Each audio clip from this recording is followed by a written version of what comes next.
She told me she was Aunt Lily. I realized the one person we never expected to return had found us again. I never imagined how quickly an ordinary week could shatter everything I believed about my life, my marriage, and the safety of my daughter. It all started last September on a calm Tuesday afternoon. My wife, Sarah, was away on her first big business trip since her promotion, spending the week in San Francisco while I stayed home with our 7-year-old daughter, Sophie. I'd rearranged my work schedule, planned fun nightly activities. I thought I had everything completely under control. But at 2:40 p.m., as I waited in the school parking lot to pick Sophie up, my phone rang. It was her teacher calling during school hours, something that only ever means one thing: something is seriously wrong. She asked me to come inside immediately. When I got there, the principal and the teacher showed me a stack of sign-out sheets. They proved that every single day that week, a woman claiming to be my wife had checked Sophie out of school and brought her back 45 minutes later. My blood ran cold. Sarah was in another state. How was this possible? They showed me the security footage. It was a woman, dressed differently each day, always careful to angle her face away from the cameras, walking out confidently with Sophie holding her hand. When I finally got to ask Sophie who the lady was, she just smiled and said the woman told her she was Aunt Rachel. The ground dropped out from under me. Rachel was Sarah's estranged, unstable sister, someone we hadn't spoken to in years. We once had a restraining order against her after a history of violence, drugs, and psychiatric issues. Suddenly, it all made a horrifying kind of sense. Rachel had been impersonating Sarah, taking Sophie out every afternoon, and manipulating her into believing it was all a harmless, fun surprise. My military intelligence training, dormant for years, kicked in instantly. That night, I became a man on a mission. I spent hours gathering every piece of information I could find on Rachel, digging through old files, public records, and calling in favors from old contacts. I discovered she'd moved near us months earlier, covering her tracks with a false trail. She'd been watching us, studying our routines long enough to know exactly when and how to get to Sophie. The next evening, after tracing her financial activities and a series of ATM withdrawals, I found her. She was staying in a rundown motel on the edge of town. But the shock didn't stop there. As I watched from a distance, I saw a child inside the room, a little girl, maybe 8 or 9 years old. Rachel had a daughter I never even knew existed. The next morning, I posed as a maintenance worker pretending to fix the air conditioner in her motel room. Inside, my heart pounded as I saw dozens of photos of Sophie spread across the dresser, pictures from school, at the park, even some taken very recently.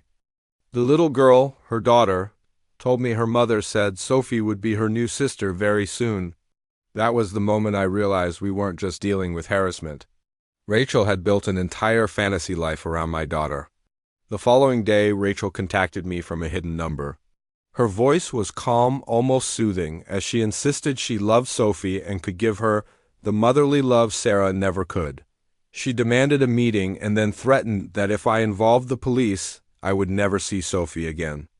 I immediately informed the school, tightened our security, and had my business partner, Marcus, a former Marine buddy, watch over the campus while I prepared to confront her. We met at a public park. Rachel acted as if she were there to fix our broken family, but soon her resentment towards Sarah poured out decades of jealousy, anger, and delusion. Then she looked me dead in the eye and said that accidents could happen to children who are improperly protected. That was the turning point. I warned her with every ounce of control I had that if she ever approached my daughter again, I would make sure she faced consequences she could never escape. But Rachel wasn't finished. She smirked and told me Sarah had secrets of her own dark ones, things that could destroy her perfect life. When I later confronted Sarah on the phone, something in her voice cracked. And for the first time in 12 years of marriage, I started investigating my own wife. What I uncovered hit me like a sledgehammer. Years ago, before we met, Sarah had dropped out of Northwestern after filing a complaint against a professor she'd been involved with. She'd taken a settlement, moved to Los Angeles, and under a different last name, spent 8 months working for a high-end escort agency. She had completely rebuilt her life from scratch, finished her degree, and became the successful, brilliant woman I fell in love with. She had hidden all of it from me. When she flew home and I confronted her with what I'd found, she broke down and admitted everything.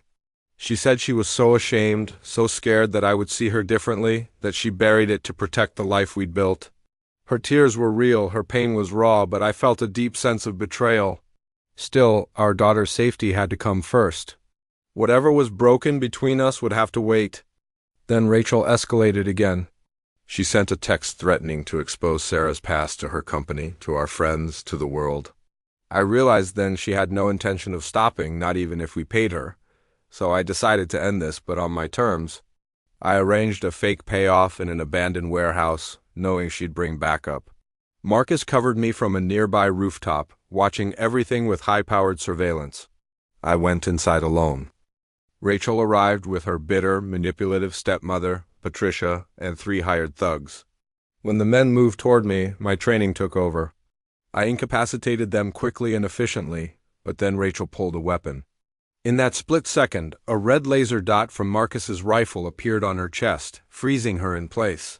Patricia panicked and fled. I disarmed Rachel and held her until the police arrived. It was finally over. What followed was a storm of arrests, charges, and evaluations. Rachel faced years in prison and the permanent loss of custody of her daughter, Maya, the little girl I'd seen in the motel room. We found out Maya had no one else.